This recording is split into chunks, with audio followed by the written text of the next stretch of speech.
চলতি নিয়োগে ওবিসি 7% নাকি 17% কোনটি থাকতে চলেছে?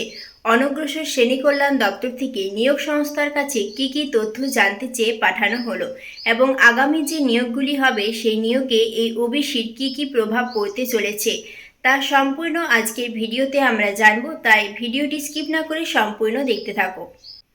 রাজ্যে চলতে থাকা নিয়োগ প্রক্রিয়াগুলি সম্পর্কে তথ্য চেয়ে পাঠানো হয়েছে অনগ্রসর শ্রেণী কল্যাণ দপ্তর থেকে। এসএসসি সহ 11টি নিয়োগ সংস্থাকে চিঠি পাঠিয়ে চলতি নিয়োগ প্রক্রিয়া সম্পর্কে বিস্তারিত তথ্য চেয়ে পাঠানো হয়েছে। মূলত 3 দফায় তথ্য চেয়ে পাঠানো হয়েছে অনগ্রসর শ্রেণী কল্যাণ দপ্তর থেকে।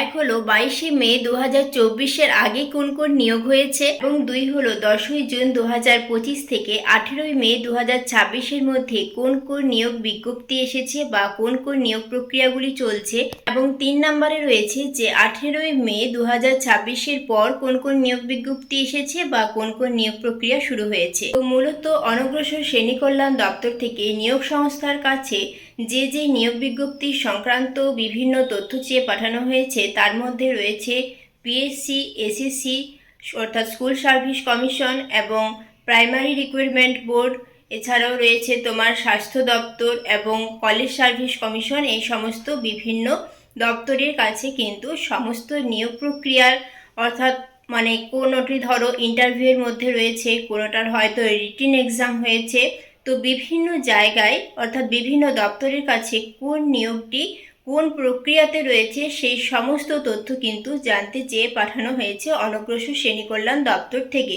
তো বুঝতেই পারছো যে খুব শীঘ্রই কিন্তু আমরা আর কয়েকটি দিনের মধ্যেই জানতে পারবো এই যে ওবিসি, যেটি মূল কথায় আসি এবার, যে ওবিসি বর্তমান যে চলতি নিয়োগ সেখানে 7% নাকি 17% কোনটি ধরে করা হবে। তো দেখো, আমরা এটি খুব শীঘ্রই জানতে পারবো, কারণ 7 দিনের মাথাতেই কিন্তু জানানো হবে যে 7% নাকি 17% কোনটি ধরে চলতি নিয়োগ প্রক্রিয়া সম্পন্ন হতে চলেছে, তখনই আমরা জানতে পারবো। তবে আমার ব্যক্তিগত মতামত অনুযায়ী দেখো, যে যেগুলো চলতি নিয়োগ প্রক্রিয়া, কারণ যে চাকরিগুলো ধরো হয়ে গেছে তো সেগুলো তো আর বাতিল হবে না, কারণ ওবিসি সেগুলো ধরো 17% ধরেই হয়েছে।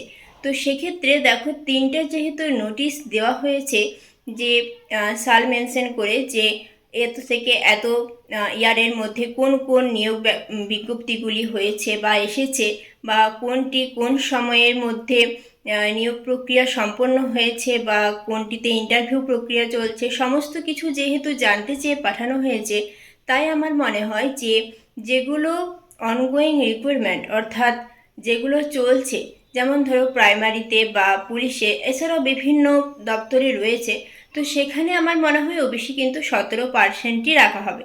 তার কারণ বলি, দেখো, যে যদি ওবিসি 7% করারই সরকারের ইচ্ছে ছিল, তাহলে একটি নোটিশ দিয়ে জানিয়ে দিতে পারতো যে সমস্ত যে নিয়োগ প্রক্রিয়া অনগোয়িং সেখানে ওবিসি 7% রাখা হচ্ছে, কিন্তু সরকার কিন্তু সেটি করেনি। সরকার কিন্তু কোনো আইনি জটিলতায় যাতে না জড়ানো হয় সেই ক্ষেত্রে একটি তালিকা প্রকাশ করেছে বা একটি নোটিশ জারি করেছে, যেখানে কিন্তু সাল মেনশন করে দিয়েছে এবং সম্পূর্ণ প্রক্রিয়াটি কোন কোন নিয়োগ কোন কোন অবস্থায় রয়েছে সম্পূর্ণটি কিন্তু জানতে চেয়েছে।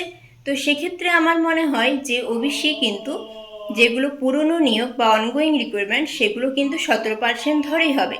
তবে বর্তমানে যেগুলো হবে ধরো নিউ রিক্রুটমেন্ট প্রসেস, সেখানে ওবিসি 7% রাখার সম্ভাবনা রয়েছে। সম্ভাবনা নয়, সেখানে ওবিসি 7% ধরেই হবে, কারণ যেহেতু হাইকোর্টের রায় অনুযায়ী 7% তো অলরেডি হয়ে গেছে, তো আর ধরাধরির ব্যাপার নেই, ওবিসি 7% ধরেই কিন্তু পরবর্তী রিক্রুটমেন্টগুলি হবে। তো ওবিসি নিয়ে তোমরা আমাকে যে যে প্রশ্নগুলি করেছিলে, যে চলতি নিয়োগে ওবিসি 7% নাকি 17% কোনটি ধরে এগোতে পারে, তো তোমরা তো খুব শীঘ্রই কয়েকটি দিনের মধ্যেই এর উত্তর খুব সরকারিভাবে পেয়ে যাবে। তবে আমার মতামত তোমাদের সাথে শেয়ার করলাম।